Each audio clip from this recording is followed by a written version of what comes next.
All right, so we're blowing up all these balloons. We have this little pump, which can't blow up these small balloons, unfortunately. So I have my air compressor with some air here. And then I have this little tying tool.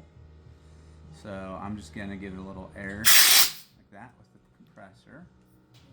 Grab the inside balloon, strap that around there. Here, do that Okay, again. we'll do it again, so a little bit slower maybe. Grab the inside balloon right here. Pull this out. Strap it around. And under. Just like that. We'll do one more. We'll do a big one. Ready? Here's a big one. Except I think I just poked a hole in that with the compressor.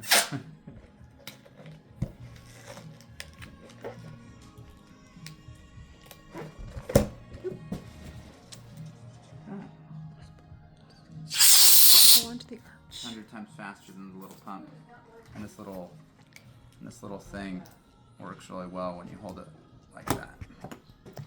So your fingers are not sore? Yep, so I pull the balloon around it like this. Here, we'll do it up close, okay?